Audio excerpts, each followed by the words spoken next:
system. But let's begin with News Channel 3 senior reporter John Palmentary live in Santa Barbara. How are things down at the beach, John?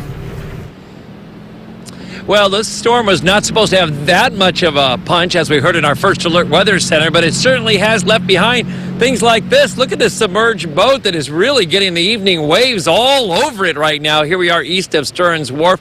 There's also been quite a bit of debris along the beach. There's been clogged drains on the freeway and somewhat of a freaky creature that we found in the sand.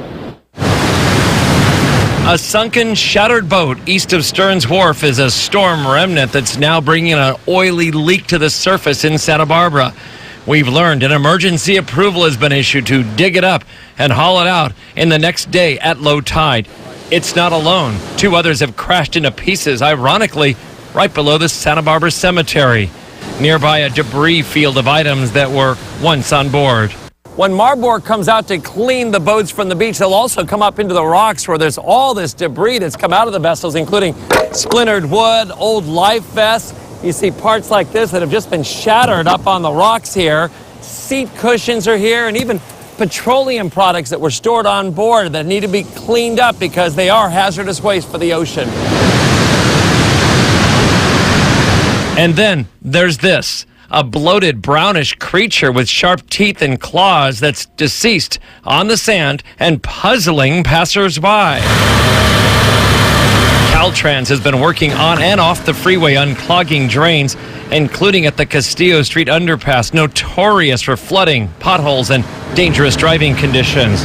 The morning rains passed through without a deluge, but there was what was believed to be a rain-related rollover accident and traffic tie-up during the morning commute in Gaviota.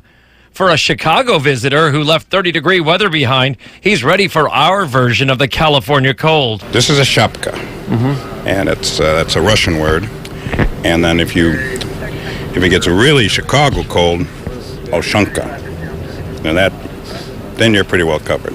And this man said his dog, who refuses to go out in the rain, really needed the relief when the sun came out. Looks out the window or out the doggy door, goes maybe to the edge of the patio where the roof is, takes a look, says, I'm going back in.